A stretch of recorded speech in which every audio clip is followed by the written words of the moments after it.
Hello students, today we will understand consumption function, or we can say propensity to consume. Consumption expenditure refers to that portion of income which is spent on purchase of goods and services at a given level of income. आपको पता है कि consumption expenditure क्या होता है? जो एक consumer के द्वारा अपनी इनकम का पार्ट गुड्स और सर्विसेज को कंज्यूम करने पे खर्च कर दिया जाता है, वो क्या होता है? वो पार्ट क्या होता है? Consumption expenditure.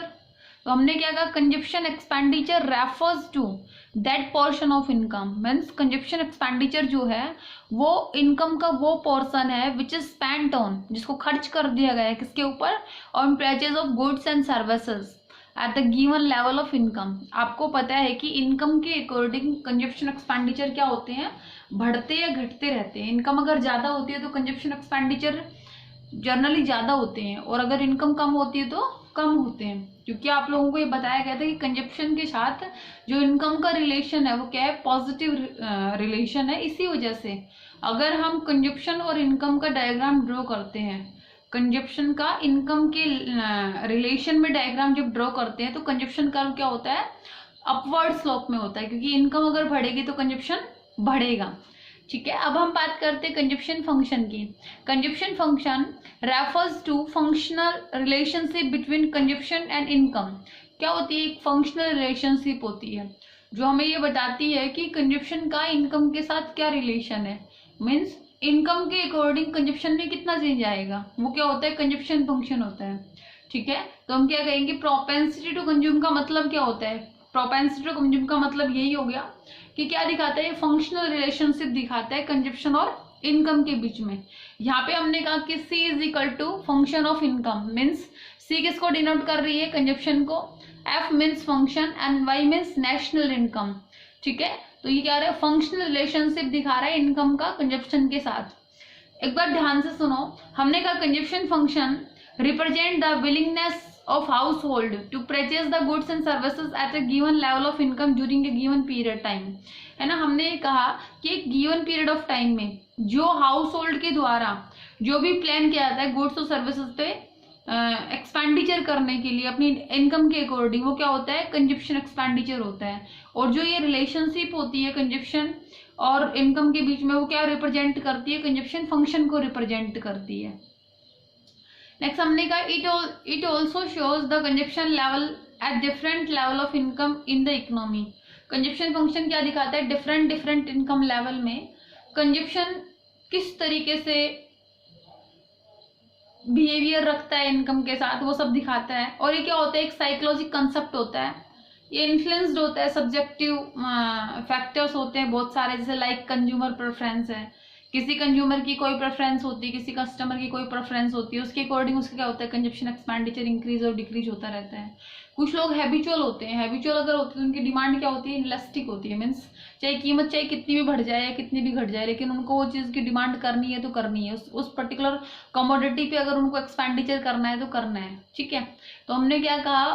कंजप्शन फंक्शन का मतलब यही होता है कि ये फंक्शन ये शो करता है कि कंजप्शन और इनकम के बीच में क्या रिलेशनशिप है. मीन्स इनकम जो है वो कितनी बढ़ेगी तो कंजप्शन कितना बढ़ेगा. मीन्स इनकम के साथ कंजप्शन की क्या रिलेशनशिप है, क्या फंक्शनिंग चलती रहेगी. ठीक है, तो हम एक इस पूरे टॉपिक को एक शेड्यूल से लेके समझते हैं. हमने कहा कि इनकम जो है वो 0 है, फिर 100 हुई, 200, 300, 400, 500, 600. अब हमने कहा कि कंजप्शन जो होता है वो ऑटोनोमस लेवल से शुरू होता है. आप लोगों को ये बताया गया था कि इनकम चाहे 0 हो, लेकिन पूरी इकोनॉमी का कंजप्शन कभी भी 0 नहीं हो सकता. कोई ना कोई मिनिमम लेवल ऑफ कंजप्शन रहेगा ही रहेगा. आफ्टर दैट क्या होगा? कंजप्शन इंक्रीज होगा. 120, 200, 280, 360, 440, 520, इस तरीके से क्या होगा? कंजप्शन बढ़ता चला जाएगा इनकम के अकॉर्डिंग.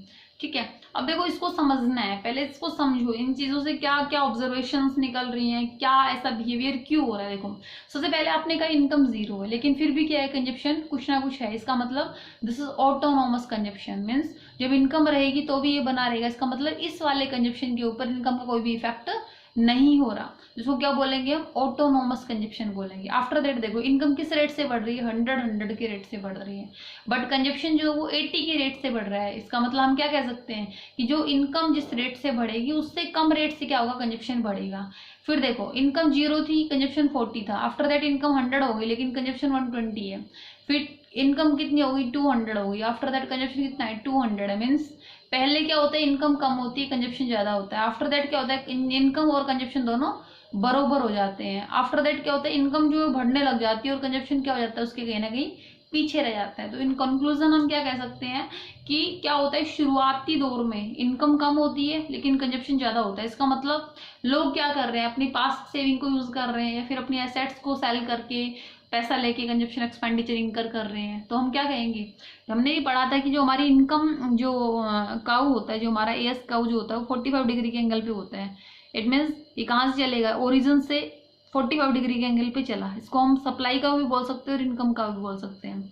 आपको पता है ये कैसे होता है, ओ एक्स पे इनकम होती है और ओ एक्स पे कंजप्शन होता है। आफ्टर दैट हमने क्या कहा था, कंजप्शन जो है वो मिनिमम लेवल से चलेगी और पॉजिटिव स्लोप में चलेगी। अब जिस पॉइंट पे ये कट कर रहे हैं, कौन, एग्रीगेट सप्लाई और कंजप्शन कट कर रहे हैं। इसका मतलब क्या होता है, ब्रेक इवन पॉइंट होता है। ब्रेक इवन पॉइंट का मतलब क्या होता है, जितना आपने अर्न किया उतना आपने कंज्यूम कर लिया। ठीक है, जितना भी आपने अर्न किया उतना ही आपने कंज्यूम कर दिया, this is break even point.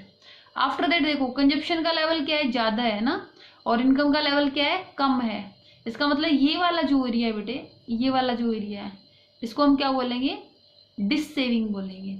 ठीक है, मीन्स यहाँ पे कोई भी सेविंग नहीं हुई क्योंकि इनकम आपकी कम है और कंजप्शन आपका ज्यादा है। आफ्टर दैट क्या हुआ, आपने उतना ही अर्न किया जितना कि आपने कंज्यूम कर लिया। तो यहाँ पे क्या थी, सेविंग क्या थी, 0 थी। ठीक है, यहाँ पे सेविंग क्या थी, 0 थी। हम सेविंग को कैसे डिनोट करेंगे, एस से डिनोट करेंगे। और यहाँ पे क्या है, यहाँ पे सेविंग नेगेटिव है। ये वाला जो एरिया है क्या है, सेविंग यहाँ पे नेगेटिव सेविंग है और we can say minus S. ठीक है, और यहाँ पे क्या हो गया, इनकम जो है वो बढ़ गई है ना, इनकम क्या हो गई, ज्यादा हो गई, लेकिन कंजप्शन क्या है, कम है। इसका मतलब यहाँ पे क्या है, कंजप्शन कम है, इनकम ज्यादा, मीन्स सेविंग क्या है, पॉजिटिव है। ठीक है, तो I hope it is very clear to you. आपने क्या पढ़ना है, कंजप्शन और इनकम का रिलेशनशिप पढ़ना है। तो इन दोनों शेड्यूल से और डायग्राम से, जो भी आपका डायग्राम है कंजप्शन का इनकम के साथ रिलेशन में, उसमें आपने ये देखा कि शुरुआती दौर में आपके पास कोई सेविंग नहीं है। आफ्टर दैट एक ऐसी सिचुएशन आती है कि आप जितनी इनकम अर्न कर रहे हो उतनी कंज्यूम कर देते हो, और फिर ऐसी सिचुएशन आती है कि आप सेविंग करना शुरू कर देते हो। रियल लाइफ में भी ऐसा ही होता है, सबके साथ ऐसा ही होता है कि एक बार क्या होता है कि कंजप्शन हमारे बहुत ज्यादा होते हैं, हमारी इनकम कंपेरेटिवली कम होती है, लेकिन आफ्टर दैट एक सिचुएशन ऐसी आती है कि हम धीरे धीरे थोड़ा थोड़ा पैसा सेव करने लग जाते हैं।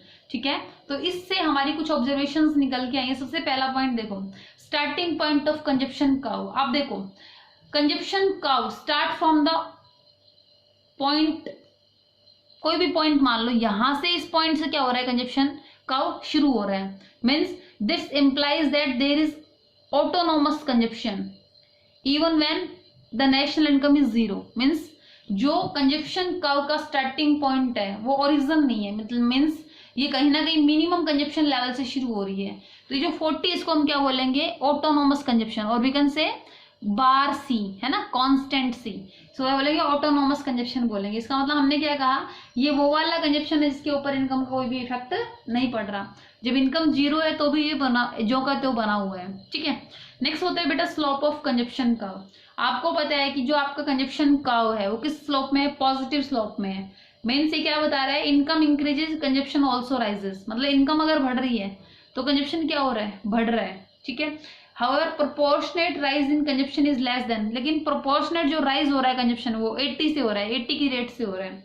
बट इनकम क्या हो रही है, राइज इन इनकम क्या हो रही है, ज्यादा हो रही है। मीन्स क्या हो रहा है कि शुरुआती दौर में तो कंजप्शन जो है वो ज्यादा रहेगा इनकम से, लेकिन आफ्टर दैट क्या होता है, कंजप्शन जो है वो कम हो जाता है और इनकम ज्यादा हो जाती है। इसका मतलब इनकम का कुछ पार्ट सेव होने लग गया। ठीक है, नेक्स्ट आपकी है income is less than consumption. आपको पता है कहाँ पे है income is less than consumption, जब तक कि कंजप्शन इनकम के बरोबर नहीं होता, उससे पहले क्या है, इनकम जो क्या है, लेस देन, कम है कंजप्शन से, है ना। तो हम क्या कहेंगे, when income is less than consumption, तो क्या होगा, the gap is covered by dissaving, जो भी हमारी डिस सेविंग हो रही है, चाहे हम कैसे भी उसको पैसे को ले, चाहे अपनी संपत्ति बेचो, चाहे अपना पास्ट सेविंग यूज करो, चाहे कुछ भी करो, लेकिन यहाँ पे सेविंग आपकी नहीं होगी, है ना। क्या करेंगे आप, पास्ट सेविंग को यूज कर सकते हैं या फिर अपना कुछ बेच बाच के आप कंजप्शन करेंगे। इसका मतलब यहाँ पे इस सिचुएशन से ओरिजिन से चली एएस कर्व, जब तक कि एएस कर्व कंजप्शन कर्व के बराबर नहीं होती, और जो ये कंजप्शन का मिनिमम लेवल है, ये जो पूरा पॉइंट है, ये ट्रायंगल जो है, यहाँ पे ये क्या है, डिस सेविंग है, ठीक है। नेक्स्ट हमने कहा break even point, fourth point क्या है, ब्रेक इवन पॉइंट है। ब्रेक इवन पॉइंट का मतलब क्या होता है, कंजप्शन जो है वो इनकम के इक्वल है, मीन्स ब्रेक इवन पॉइंट मतलब कि जितना आपने अर्न किया उतना ही आपने कंज्यूम कर लिया, ओके। एंड लास्ट पॉइंट है income is more than consumption. आपको पता है आफ्टर ब्रेक इवन पॉइंट क्या होता है, इनकम जो है वो क्या है, income is more than consumption. Excess income leads to saving, अगर इनकम ज्यादा रहेगी तो क्या होगा, सेविंग होगी। The gap between 45 degree angle and CC line, जो भी हमारी कंजप्शन लाइन है और जो एग्रीगेट सप्लाई कर्व का जो कर्व है, उसमें क्या होता है, it is a significant line. क्या होती है, सिग्निफिकेंट लाइन होती है whether consumption spend is equal to greater than and less than the level of income. जहाँ पे क्या दिखा रहा है कि कंजप्शन जो है वो कभी इनकम से ज्यादा है, कभी इनकम के बराबर है और कभी इनकम से कम है, ठीक है बेटे। तो ये थे आपके 5 ऑब्जर्वेशन कि कंजप्शन कर्व जो होता है वो हमेशा मिनिमम लेवल से शुरू होता है। कंजप्शन कर्व का जो स्लोप होता है वो अपवर्ड स्लोप होता है, क्योंकि पॉजिटिव रिलेशन होता है, इनकम अगर बढ़ेगी तो कंजप्शन बढ़ेगा। नेक्स्ट आपने कहा income is less than consumption, क्या होती है, इनकम जो होती है वो कंजप्शन से कम होती है, ओके। नेक्स्ट आपने कहा break even point. Break even point का मतलब क्या होता है, जहाँ पे जो कंजप्शन है वो इनकम के बराबर होता है। और नेक्स्ट आपने कहा income is more than consumption, means क्या है, कंजप्शन जो है वो क्या है, कम है और इनकम क्या हो जाती है, ज्यादा हो जाती है।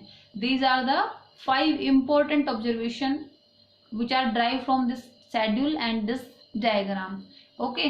तो आपने क्या पढ़ा, कंजप्शन फंक्शन पढ़ा कि कंजप्शन फंक्शन क्या होता है, it is the functional relationship between consumption and income, okay.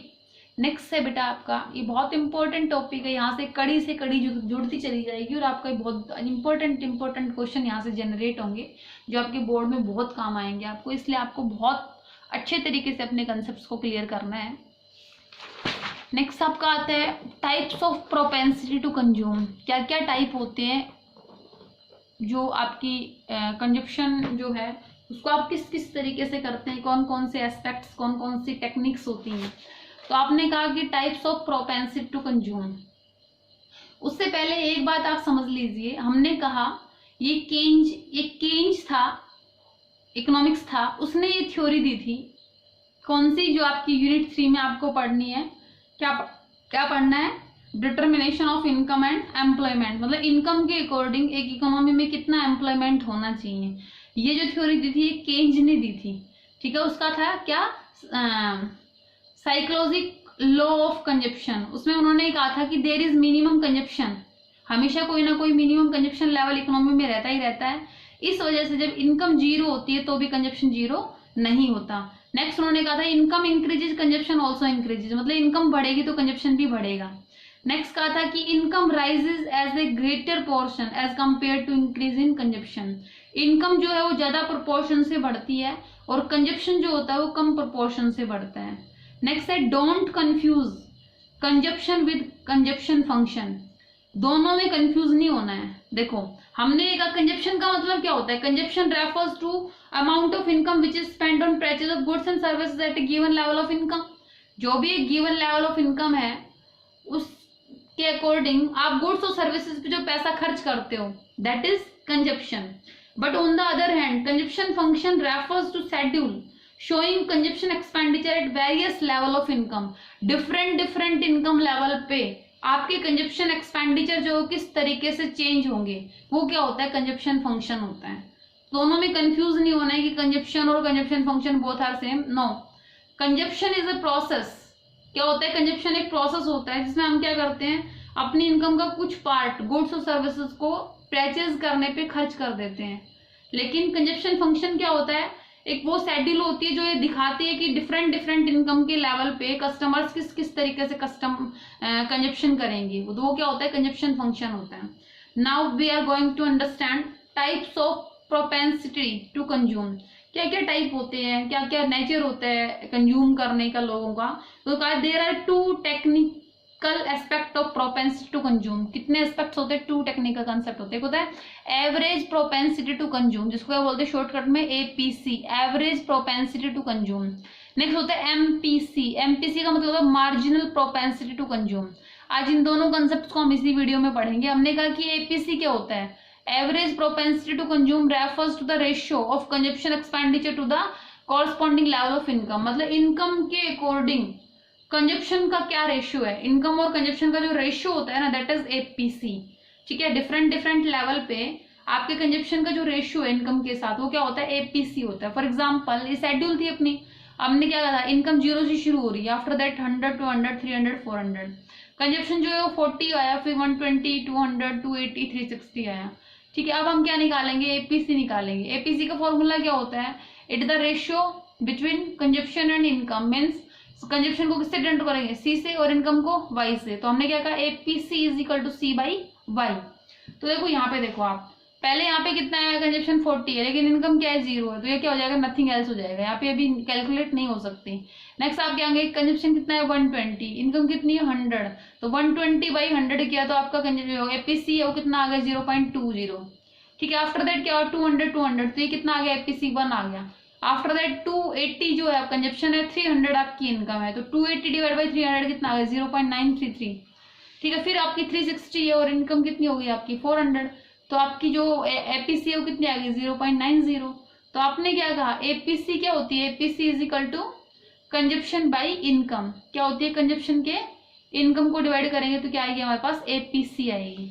ठीक है, और वी कैन से जैसे मान लो हमने डायग्राम बना लिया, तो डायग्राम हमने क्या कहा, इनकम रखेंगे हम ओएक्स एक्स पे, और ओवाई एक्स पे हमने लिखा कंजप्शन। ठीक है, ये आपका कंजप्शन का जो मिनिमम लेवल से स्टार्ट हुआ और इस तरीके से पॉजिटिव स्लोप में गया। तो यहाँ पे कोई भी लाइन में आपने कोई भी पॉइंट ड्रॉ कर लिया, तो पॉइंट ड्रॉ करें तो यहाँ से लेके यहाँ तक ये क्या है, कंजप्शन है, और यहाँ से लेके यहाँ तक ये क्या है, इनकम है। तो क्या कहेंगे, एपीसी कैसे कैलकुलेट करेंगे, ये वाला कंजप्शन डिवाइड बाई ये वाली इनकम। तो APC is equal to C by Y.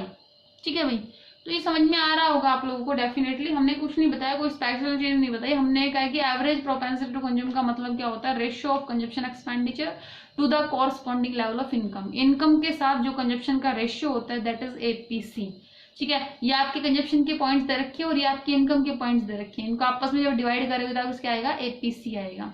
तो कंक्लूजन बेस पे हम क्या कह सकते हैं, इससे क्या क्या ऑब्जर्वेशन निकलते हैं। सबसे पहले तो हमने कहा कि एपीसी जो है ना, हमने कहा कि एपीसी जो है वो 1 से ज्यादा हो सकती है, एपीसी 1 के बराबर होती है, कि एपीसी 1 से कम भी हो सकती है। APC fall with increase in income, जैसे जैसे इनकम बढ़ती है तो एपीसी घटने लग जाती है। APC can never be 0, APC जो है कभी भी 0 नहीं हो सकती। अब इन चीजों को समझेंगे। हमने कहा, सबसे पहले हमने कहा कि एपीसी इज मोर देन 1। कहाँ पे है मोर देन 1, जहाँ पे कंजप्शन ज्यादा है और इनकम क्या है, कम है, वहां पे क्या होगा, एपीसी 1 से ज्यादा होगा। ठीक है, नेक्स्ट हमने कहा कि एपीसी इज इक्वल टू 1 कब होगा, जब कंजप्शन जो इनकम के बराबर हो जाए। आफ्टर दैट हमने कहा कि एपीसी लेस देन 1 कब होगा, जब कंजप्शन जो है वो गिर जाए और इनकम जो है वो ज्यादा रहे कंपेरेटिवली। तो क्या होगा, एपीसी क्या हो जाएगा, 1 से कम हो जाएगा। ठीक है, हमने कहा कि एपीसी जो है ना वो गिरती रहती है जब इनकम बढ़ती रहती है। तो आप बिल्कुल लाइव देख सकते हो, पहले एपीसी 1.20 थी, फिर 1 हुई, फिर 0.933 हुई, फिर 0.90 हुई। तो क्या हुआ, इनकम के साथ साथ, इनकम के बढ़ने के साथ साथ the value of APC is decreases. ठीक है, एपीसी बेटा कभी भी 0 नहीं हो सकता। क्यों नहीं हो सकता, क्योंकि कंजप्शन कभी भी 0 होगा नहीं, तो एपीसी 0 कभी भी नहीं हो सकता, क्योंकि कंजप्शन के बिहेवियर के ऊपर ही एपीसी का नेचर डिपेंड करता है। तो हम क्या कहेंगे, जो एपीसी है वो कभी भी 0 नहीं हो सकता। ठीक है, तो ये आपको समझ में आया होगा कि एपीसी क्या होता है, एवरेज प्रोपेंसिटी टू कंज्यूम। क्या होता है, ratio of consumption expenditure to the corresponding level of income. After that है बेटा हमारा, हमने क्या पढ़ा था, हमें क्या पढ़ना है, एपीसी को पढ़ा हमने। अब हम पढ़ेंगे एमपीसी। एमपीसी क्या होता है, देखो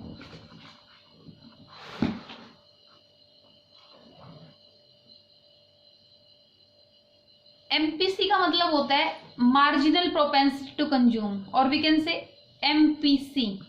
एमपीसी क्या होता है, देखो marginal propensity to consume refers to the ratio of change in consumption expenditure to change in total income. जो भी इनकम में चेंज आने की वजह से जो कंजप्शन में चेंज आ रहा है, दैट इज एमपीसी। और we can say MPC explain what proportion of change in income is spent on consumption, मतलब जो इनकम जो है जो चेंज होके आई है उसका कितना पोर्शन जो है कंजप्शन पे खर्च होता है। और we can say MPC is equal to change in consumption divide by change in income. कैसे डिनोट करेंगे इसको, change in C divide by change in Y. यहाँ पे जो डेल्टा वो क्या दिखा रहा है, चेंज इन सी दिखा रहा है, और यहाँ पे चेंज इन वाई दिखा रहे हैं। तो हम कैसे समझे, देखो इस चीज को हम इस तरीके से समझ सकते हैं। लेट्स सपोज हमारी इनकम जो है 0, 100, 200, 300, 400 है। आफ्टर दैट हमने कहा कंजप्शन हमारा 40, 120, 200, 280, 360 है। तो हम क्या करेंगे, पहले कंजप्शन निकालेंगे, चेंज इन कंजप्शन कितना चेंज हो रहा है भाई, 80 से चेंज हो रहा है। मीन्स 120 माइनस 40 क्या तो 80 आया, 200 माइनस 120 क्या तो 80 आया, 280 माइनस 200 क्या तो 80 आया, 360 माइनस 280 क्या तो 80 आया। तो ये क्या हो रहा है, ये प्रोपोर्शनेट इंक्रीज हो रहा है। जो भी कंजप्शन जो चेंज हो रहा है वो किस रेट से हो रहा है, 80 रेट से चेंज हो रहा है। लेकिन जो इनकम जो है वो आपको पता है 100 से चेंज हो रहा है। तो चेंज इन वाई कितना आ गया, 100 आ गया। और भी कैसे एपीसी कैसे निकालेंगे, change in C divide by change in Y. तो सभी स्टेप्स पे एमपीसी की वैल्यू क्या रहेगी, 0.80 रहेगी। ठीक है भाई, ये था आपका एमपीसी। एमपीसी का होता है marginal propensity to consume. Okay, अब हम कहेंगे इसको, जैसे डायग्राम में अगर हम समझें तो कुछ पॉइंट्स निकल के आते हैं। हमने कहा कि क्या क्या इंपॉर्टेंट पॉइंट है। सबसे पहले डायग्राम में अगर हम देखें तो हमने क्या कहा, ओएक्स एक्स पे क्या रहेगा, इनकम रहेगी, और ओवाई एक्स पे क्या रहेगा, कंजप्शन रहेगा। हमने जो अपना सप्लाई जो कंजप्शन का हुआ है वो क्या ले लिया, अपवर्ड स्लोप में ले लिया। अपवर्ड स्लोप पे लेने के बाद में कोई भी 2 पॉइंट ले लो कंजप्शन कर्व पे, ठीक है। तो कंजप्शन कर्व पे 1 पॉइंट आपने इधर ले लिया और 1 पॉइंट आपने इधर ले लिया। तो ये जो चेंज हो रहा है यहां से लेके यहां से, ये इनकम में चेंज हुआ, और यहां से लेके यहां से क्या चेंज था, कंजप्शन में चेंज था। जब चेंज का रेशियो निकालेंगे तो वो वैल्यू किसकी आएगी, एमपीसी की वैल्यू आएगी। ठीक है, अब हमने कहा कि जो एमपीसी जो होता है ना, एमपीसी वेरीज बिटवीन 0 एंड 1। क्या होता है, जो एमपीसी होता है वो 0 और 1 के बीच में रहता है। ठीक है, नेक्स्ट हमने कहा कि एमपीसी जो है वो पुअर की ज्यादा होती है और रिच की जो होती है वो कम होती है। नेक्स्ट कहा कि APC falls with successive increase in income. जैसे जैसे इनकम बढ़ती चली जाती है एपीसी क्या हो जाता है, इंक्रीज होने लग जाता है। ठीक है, MPC fall with successive increase in income. जैसे जैसे इनकम बढ़ती है एमपीसी क्या हो जाता है, फॉल हो जाता है।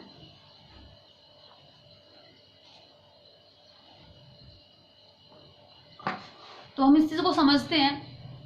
सबसे पहले हमने कहा कि एमपीसी जो होती है वो 0 से 1 के बीच में होती है। अभी अभी आपने क्या कहा था, एमपीसी की वैल्यू आपकी कितनी निकली थी, 0.80 निकली। इसका मतलब 0 से 1 के बीच में है, पहली बात।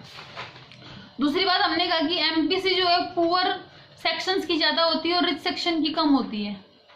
ठीक है, ये कैसे पॉसिबल करेंगे हम, देखो हमने ये कहा कि अगर इनकम ज्यादा रहेगी तो क्या रहेगा, कंजप्शन ज्यादा रहेगा। ठीक है, अगर कंजप्शन ज्यादा रहेगा तो क्या रहेगा, चेंज जो रहेगा कंजप्शन में वो ज्यादा होगा। इसका मतलब जो रेशियो आएगा वो क्या आएगा, गिरेगा, अगर कंजप्शन ज्यादा किया जाएगा तो। ठीक है, तो हमने क्या कहा, हम ये कंक्लूजन बेस पे कह सकते हैं कि जो एमपीसी जो होगी वो पुअर सेक्शन की जो होगी ना वो ज्यादा होगी और रिच सेक्शन की होगी वो कम होगी। इसको हम ज्यादा डिस्कस करेंगे नेक्स्ट, अगले टॉपिक्स में डिस्कस करेंगे इस पॉइंट को। नेक्स्ट हमने कहा कि APC fall with successive increase in income. जैसे जैसे इनकम बढ़ती है जो एमपीसी जो होता है वो क्या होता है, घटता चला जाता है। ठीक है, इन पॉइंट्स को हम एक और एग्जांपल लेके अच्छे तरीके से समझेंगे। ज्यादा लंबी हो जाएगी वीडियो, इसलिए हमें लास्ट में यही देखना है कि एमपीसी और एपीसी में क्या डिफरेंस होता है। सबसे पहले तो हमने क्या कहा, ये क्या होता है, एपीसी जो होता है वो क्या होता है, रेशियो होता है एब्सोल्यूट नंबर्स का। मतलब कंजप्शन का एब्सोल्यूट क्या नंबर है और इनकम का एब्सोल्यूट क्या नंबर है। लेकिन एमपीसी क्या होता है, चेंज को देखता है कि कंजप्शन में, इनकम में चेंज होने से कंजप्शन में कितना चेंज हुआ। ठीक है, नेक्स्ट हमने कहा था कि एपीसी की जो वैल्यू है वो 1 भी हो सकती है, 1 से ज्यादा भी हो सकती है और 1 से कम भी हो सकती है। लेकिन एमपीसी की जो वैल्यू वो कहां से कहां तक चलेगी, 0 से 1 के बीच में चलेगी। नेक्स्ट हमने कहा when income increases APC fall but at a rate less than MPC. जब इनकम बढ़ती है, जब इनकम बढ़ती है तो क्या होता है, एपीसी क्या हो जाता है, घटने लग जाता है, ठीक है। लेकिन क्या होता है, एमपीसी जो है वो ज्यादा रेट से घटता है और एपीसी जो होता है वो क्या होता है, कम रेट से घटता है, ठीक है। और आपको फॉर्मूला पता ही चल गया कि एपीसी क्या होती है, सी बाई वाई, और एमपीसी क्या होती है, change in C by change in Y. तो इस तरीके से बेटा ये डिफरेंस था। आपने प्रोपेंसिटी टू कंज्यूम को पढ़ा, उसमें आपने ये पढ़ा कि 2 टेक्निक्स होती है, एपीसी और एमपीसी, ठीक है। Average propensity to consume and marginal propensity to consume. Average propensity to consume जो होती है वो क्या दिखाती है कि एब्सोल्यूट जो चेंज आ रहा है, इनकम में कितना चेंज आया है तो कंजप्शन में कितना चेंज आया है, दैट इज एपीसी। लेकिन एमपीसी जो होती है क्या होती है, इनकम में चेंज आने से कंजप्शन में कितना चेंज आ रहा है, दैट इज एमपीसी। ओके, तो हमने ये जो पढ़ा है, हमने क्या पढ़ा है, कंजप्शन फंक्शन और प्रोपेंसिटी टू कंज्यूम। ये आपका टॉपिक था, बहुत इंपॉर्टेंट टॉपिक है, यहाँ से न्यूमेरिकल जनरेट होंगे छोटी छोटी बातों से, इसलिए इन टॉपिक्स पे प्रॉपरली नोट्स मेंटेन करके इनको अच्छे तरीके से समझो, ठीक है। आज हमने पढ़ा कंजप्शन फंक्शन, नेक्स्ट वीडियो में हम पढ़ेंगे सेविंग फंक्शन। आज आपको कंजप्शन फंक्शन ही क्लियर करना है, it's your homework. Thank you for watching.